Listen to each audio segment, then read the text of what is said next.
And welcome to my channel guys. आज का जो हमारा टॉपिक है वो कॉन्ट्रैक्ट ऑफ इंडेमनिटी का पार्ट 2 है, जिसमें हम दो मेन टॉपिक्स पढ़ने वाले हैं, essentials of contract of indemnity और इसके साथ साथ when can an indemnifier B liable. ठीक है, तो without any further delay just let's get into the video. लेकिन उससे पहले आपको इतनी बात बता दूं कि कॉन्ट्रैक्ट की हमारी पूरी प्लेलिस्ट अपलोड हो रही है साथ के साथ, जिसका लिंक आपको डिस्क्रिप्शन बॉक्स के साथ साथ यहाँ आई बटन पे भी मिल जाएगा। मोर ओवर आप लोग मुझे इंस्टाग्राम पे जाकर फॉलो भी कर सकते हैं। कोई भी डाउट हो आप मुझे कमेंट सेक्शन में या फिर इंस्टाग्राम पे पूछ सकते हैं। So without any further delay just let's get started with the topic.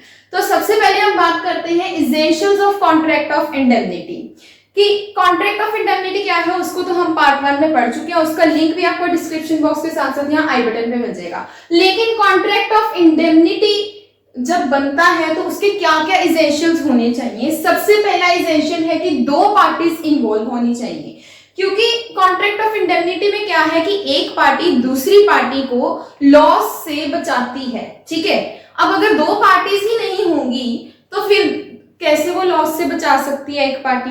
ठीक है, तो दो पार्टीज होनी बहुत जरूरी है। दूसरा पॉइंट है लॉस प्रिवेंशन। अगर एक पार्टी को लॉस ही नहीं होगा तो दूसरी पार्टी उसे कैसे बचाएगी। ठीक है, सो लॉस तो होना चाहिए, लॉस से लॉस से बचाती है दूसरी पार्टी। ठीक है, लेकिन ये जो लॉस है ये भी ध्यान रखना किस दो वजह से होना चाहिए, या तो प्रोमिसर की खुद की कारण लॉस हुआ हो या फिर किसी थर्ड पर्सन की वजह से ये लॉस हुआ हो। ठीक है, इसे हम ऑलरेडी डिटेल में अपने लास्ट लेक्चर में पढ़ चुके हैं।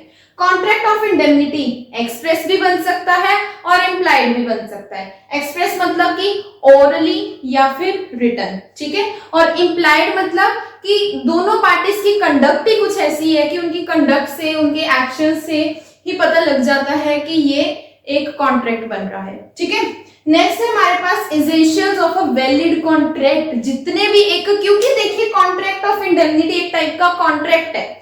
ठीक है, तो क्योंकि ये कॉन्ट्रैक्ट है तो इसलिए इसमें सारे के सारे वो एसेंशियल्स होने बहुत जरूरी हैं जो कि एक नॉर्मल कॉन्ट्रैक्ट में होते हैं, जो हम ऑलरेडी इंडियन कॉन्ट्रैक्ट एक्ट 1872 के सेक्शन 10 में पढ़ चुके हैं, और उसका लिंक भी आपको लेक्चर का नीचे डिस्क्रिप्शन बॉक्स के साथ साथ यहाँ आई बटन पे दिख रहा होगा। ठीक है, और नेक्स्ट है हमारे पास कि कितने नंबर ऑफ कॉन्ट्रैक्ट्स होते हैं कॉन्ट्रैक्ट ऑफ इंडेमनिटी में। इसमें सिर्फ एक ही कॉन्ट्रैक्ट होता है दोनों पार्टीज के बीच में, that is the contract of indemnity itself. Okay, तो गाइस नेक्स्ट एक छोटा टॉपिक है लेकिन बहुत इंपॉर्टेंट है कि इंडेमनिफायर कब लायबल हो सकता है। और दूसरा क्वेश्चन है कि क्या इंडेमनिटी होल्डर को अगर जब तक एक्चुअल लॉस नहीं हुआ है, क्या वो अपने एक्चुअल लॉस से पहले भी इंडेमनिफायर से क्लेम कर सकता है या नहीं कर सकता।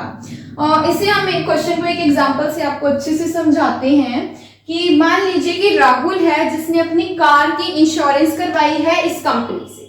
ठीक है, तो ये एक इंश्योरेंस कंपनी है, तो इस केस में राहुल कौन हो गया, इंडेमनिटी होल्डर, एंड कंपनी कौन हो गई, इंडेमनिफायर। ओके, अब सवाल ये है कि कार की इंश्योरेंस करवाई है कि कार का अगर एक्सीडेंट हो गया, कार पे कोई भी नुकसान आया तो भरपाई कौन करेगा, कंपनी करेगी, इंडेमनिफायर करेगा। ठीक है, लेकिन क्वेश्चन ये है कि अगर राहुल को भी एक्चुअल लॉस नहीं हुआ है तो क्या कंपनी से वो क्लेम कर सकता है या नहीं कर सकता। तो इस पॉइंट पे ना बहुत सी कंट्रोवर्सी हुई, लेकिन हम पहले पढ़ेंगे कि इंग्लिश कॉमन लॉ इसके बारे में क्या कहता है। इंग्लिश कॉमन लॉ कहता है कि ऐसा नहीं होना चाहिए, जब तक इसको एक्चुअल लॉस नहीं होगा तब तक ये इंडेमनिफायर से मनी क्लेम नहीं कर सकता है। लेकिन उन केसेस में थोड़ी सी मुश्किल हो जाती थी जिन केसेस में इंडेमनिटी होल्डर के पास कोई लॉस हो जाने के बाद उसी टाइम उसके पास पैसे नहीं होते थे पे करने के लिए, क्योंकि एक बार तो इंडेमनिटी होल्डर को अगर लॉस हो जाए तो एक बार अपनी पॉकेट से पे करने ही पड़ते हैं ना, उसके बाद ही वो इंडेमनिफायर के पास जाएगा कि अब मुझे पैसे दो। ठीक है, तो इन केसेस में थोड़ी सी मुश्किल हो जाती थी, तो यहां पर एंटर करी court of equity. Court of equity ने कहा ठीक है ले सकते हैं। लेकिन अब बात करते हैं हम इंडिया में क्या पोजीशन है।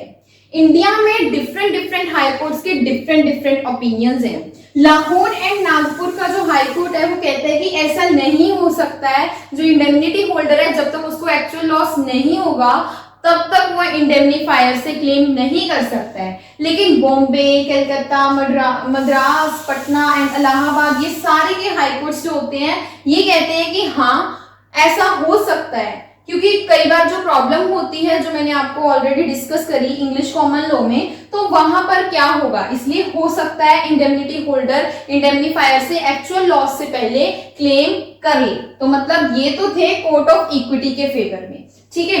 लेकिन फिर बॉम्बे में एक केस आया, बॉम्बे हाई कोर्ट में, गजानन मोरेश्वर वर्सेस मोरेश्वर मदान, ठीक है। तो इसमें क्या हुआ कि जो बॉम्बे के हाई कोर्ट में डिसीजन लिया गया कि अगर इंडेमनिटी होल्डर की लायबिलिटी एब्सोल्यूट है तो उस केस में वो इंडेमनीफायर से एक्चुअल लॉस से पहले क्लेम ले सकता है, ठीक है।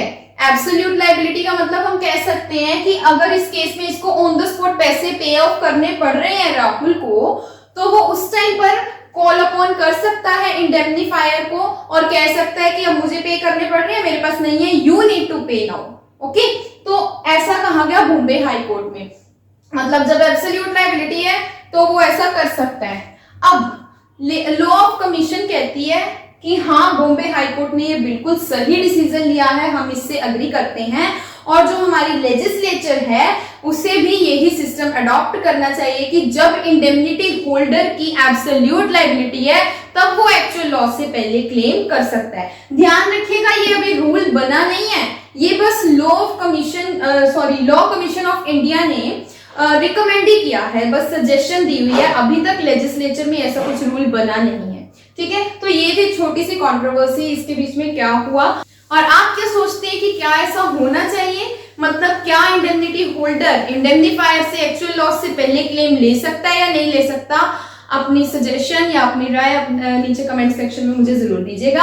हम मिलते हैं अपने नेक्स्ट लेक्चर में, तब तक के लिए bye bye guys. Please consider subscribing to my channel and do like this video and share this channel also. Thank you so much for watching.